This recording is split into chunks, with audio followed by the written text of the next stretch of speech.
Hello दोस्तों, veterans नमस्कार। मैं दीवान सिंह।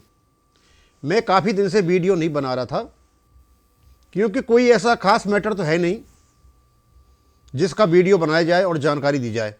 वो अलग बात है कि एक ही बात को अलग अलग तरीके से लोग बार बार उसको वीडियो बनाते रहते हैं। मैं शायद उन पर नहीं बनाता। आज मैंने एक लेटर देखा और अजीबो गरीब लेटर है ये। समझ में नहीं आ रहा कौन सही है और कौन सही नहीं है। ये लेटर लिखा है कोई क्षेत्रीय केंद्र ECSH, मोड़ line, cavalry road, Delhi cantt, और 19 दिसंबर 2024 को ये लेटर लिखा गया है। और ये लेटर लिखा गया है किसको? नायक रेशमपाल सिंह, सेवानिवृत्त। ये कहीं बसई के रहने वाले हैं और इंग्लास में और अलीगढ़ में ये आते हैं, उत्तर प्रदेश में। इनको कोई कारण बताओ नोटिस दिया है, उसको मैं थोड़ा पढ़ के बता देता हूं। और ये लिखा किसने? गुरमीत सिंह, कर्नल, संयुक्त निदेशक स्वास्थ्य सेवाएं। लिखते हैं ये, श्रीमान, आपका ECHH रिकॉर्ड चेक करने पर यह पाया गया है कि आप और आपका संपूर्ण परिवार ECHS के माध्यम से 7 फरवरी 2023 से 27 नवंबर 2024 की अवधि के दौरान बार बार नोएडा और ग्रेटर नोएडा के अस्पतालों में दाखिल हो रहे हैं।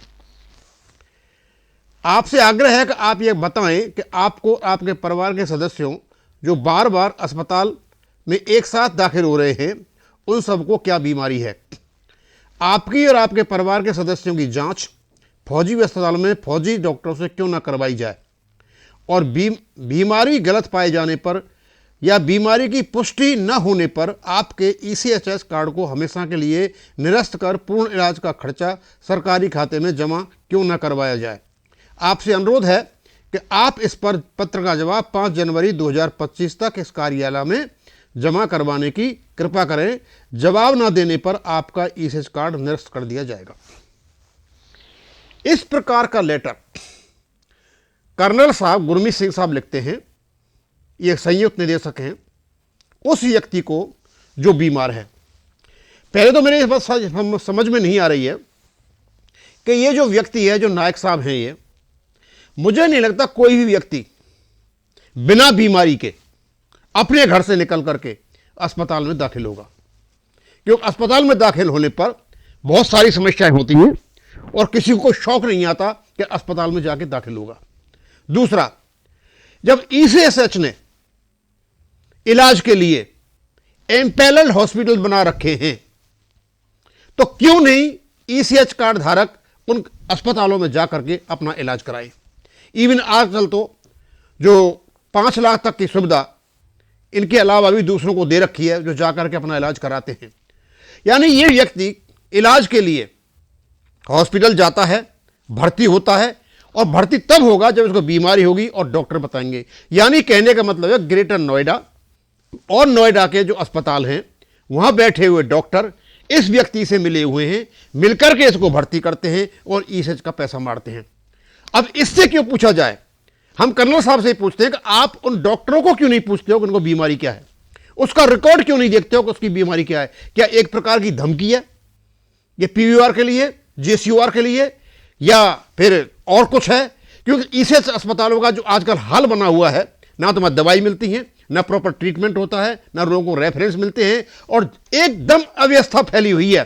या उस अव्यवस्था से अपना मन हटाने का एक ये लेटर दे रखा है।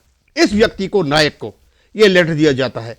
अब जिस व्यक्ति के पास लेटर जाएगा वो तो आधा वैसे ही रह जाएगा। क्यों? आप क्यों कराओगे जो डॉक्टर है यहाँ मिलिट्री के डॉक्टरों से? कि डॉक्टर वो नहीं है जो अस्पताल नोएडा में और वहां पर बैठे हुए हैं। आपने क्यों उसको एम्पैनल्ड कर रखा है?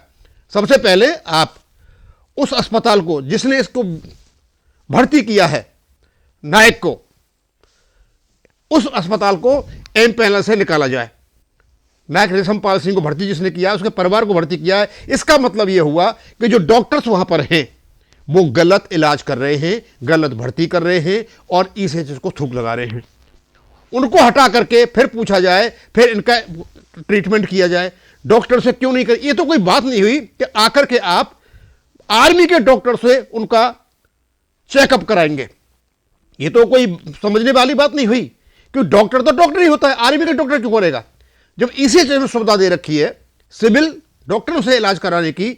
वैसे हमने पता है कि ईसीएच का क्या हाल है, यहां पर कई कई महीनों तक जो बिल लगाए जाते हैं वो नहीं आते, रेगुलरली दवाइयां नहीं मिल पाती हैं, और जो अव्यवस्था फैली हुई है ईसीएच में उससे ध्यान हटाने के लिए लेटर लिखा गया है। हम ये रिक्वेस्ट करते हैं सरकार से भी और जो भी डिफेंस मिनिस्ट्री से भी कि इस लेटर का एक संज्ञान लिया जाए और इस प्रकार का लेटर क्यों इस रेशमपाल सिंह को दिया गया है, क्योंकि इससे रेशमपाल सिंह ही नहीं, एक प्रकार का दूसरे लोगों में भय पैदा होता है कि यदि हम जाएंगे, यानी वो बीमारी ठीक नहीं कराएं, हम जाएंगे तो हमें भी इस प्रकार का लेटर मिल जाएगा, हमसे रिकवरी हो जाएगी, हमारे परिवार को परेशानी होगी। यानी हम जो ईसीएचएस के सदस्य मेंबर हैं, मतलब एक प्रकार से इलाज न करा करके इन लेटरों की धमकी में आए।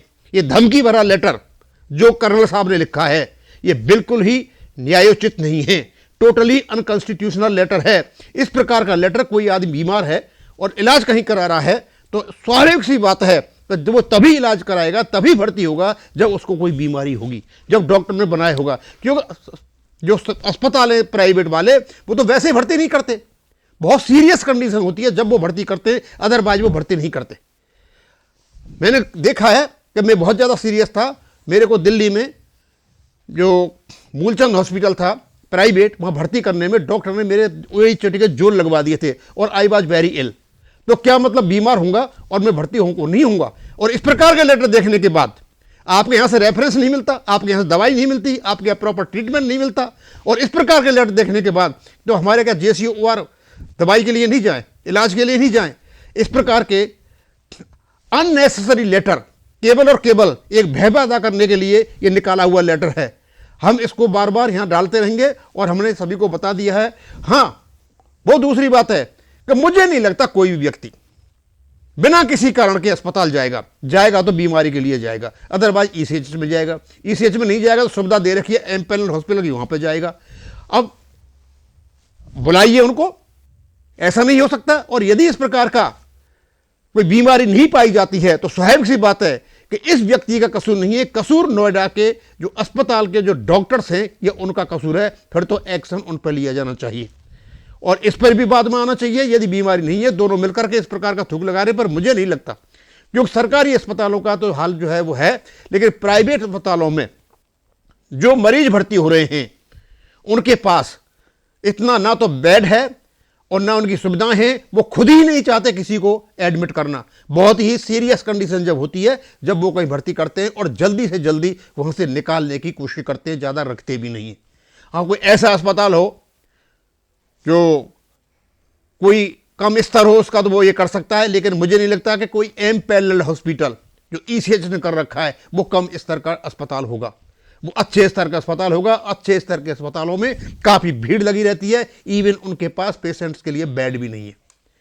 तो इस प्रकार का लेटर जो निकाला हुआ है, एक धमकी भरा पत्र जो रेशमपाल सिंह, नायक रेशमपाल सिंह को दिया गया है, ये सीधा सीधा रेशमपाल सिंह को टारगेट करके JCOR पे एक अटैक किया गया है कि सावधान हो जाओ, हम आपको डेट दे सकते हैं, हम आपसे रिकवरी कर सकते हैं, और कि आप इलाज मत कराइए, एमपीएल हॉस्पिटल में मत जाइए, और आप जाकर के मिलिट्री हॉस्पिटल में जाइए जहां कोई इलाज नहीं होता है, कोई पूछता तक नहीं है। वो ये कह देते हैं कि आप ईसीएच में हो, आप ईसीएच में जाइए।